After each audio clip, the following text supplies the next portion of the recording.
जलसे में आपने शिरकत की।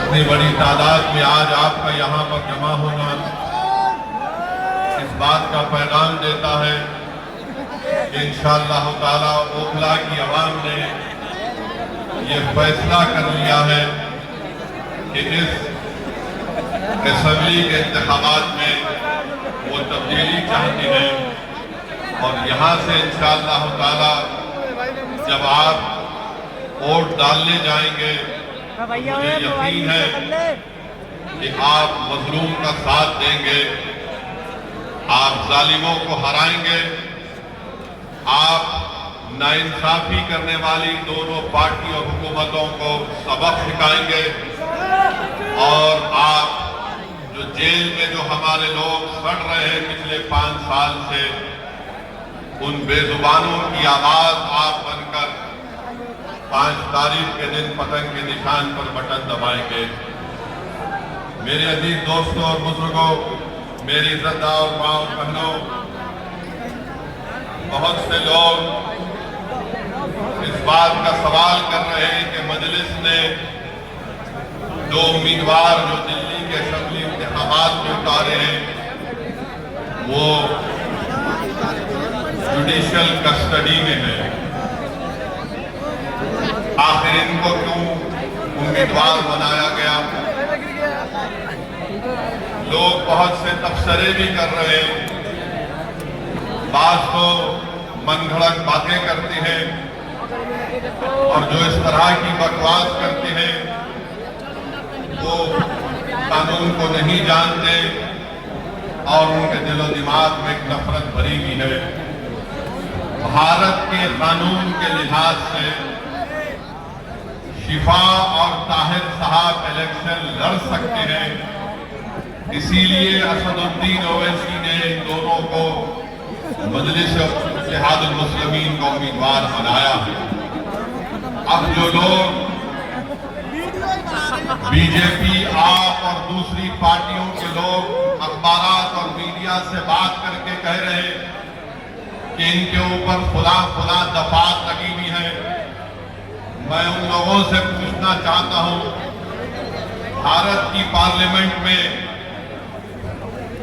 करीब 250 ऐसे एमपी जीत कर आए हैं जिन पर बहुत सीरियस क्रिमिनल केसेस हैं।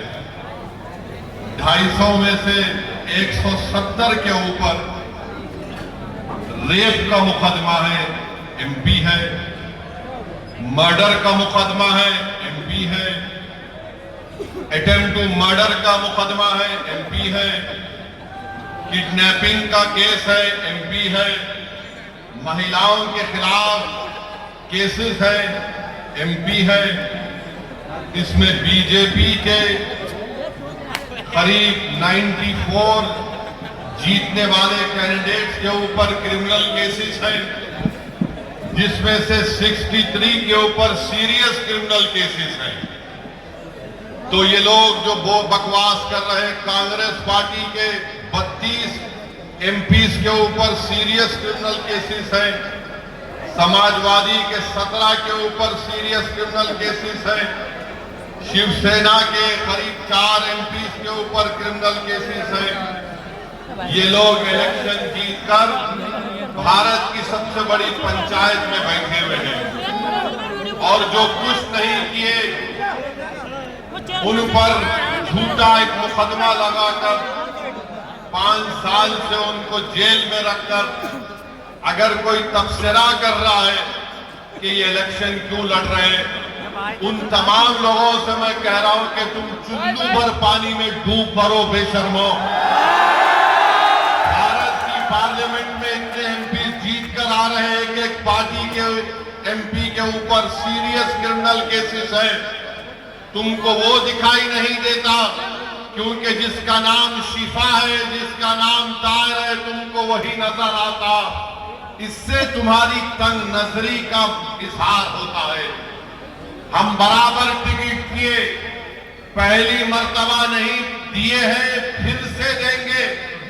अगर जो कोई सरकारें किसी के ऊपर जुल्म करेगी, और नाहक उनको जेल में डालेगी, तो जमहूरियत का तकाजा ये भी है कि आप उन बेजुबानों की आवाज बने।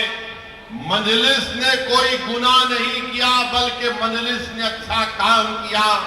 और अगर कोई मुझे पूछेगा क्या कह रहे हो, तो क्या जॉर्ज फर्नांडिस के ऊपर बड़ौदा डायनामाइट केस नहीं बुक हुआ था? बिहार के मुजफ्फरपुर से जेल में बैठकर जॉर्ज फर्नांडिस इलेक्शन जीते, तो इंशाअल्लाह ताला शिफा भी जेल में बैठकर ओखला का इलेक्शन जीतेगा और एमएलए बनेगा इंशाअल्लाह ताला। अब आप बताइए कि जो 5 साल से जेल में है, ना कोर्ट में कार्रवाई चलती है, ना मुकदमा खत्म होता है, ना विटनेसेस का एग्जामिनेशन होता है, मगर प्रोसेस एक पनिशमेंट बना दिया गया। शिफा जेल में क्यों है और केजरीवाल जेल के बाहर क्यों है? शिफा जेल में क्यों है? अमानतुल्लाह को बेल क्यों हो गई? सिसोदिया को बेल क्यों हो गई? शिफा को बेल क्यों नहीं होती? जेल को बेल हो जाती है, ताहिर हुसैन को बेल नहीं होती है। बताओ कौन किससे मिला हुआ है? ये आपको 5 तारीख के दिन तय करना है। मेरे अजीज दोस्तों और बुजुर्गों, मुख्यमंत्री जेल में था 6 महीने, छोटा रिचार्ज केजरीवाल 6 महीने शराब के केस में जेल में था, और आज 6 महीने के बाद निकलकर मुख्यमंत्री बनकर जेल में था। और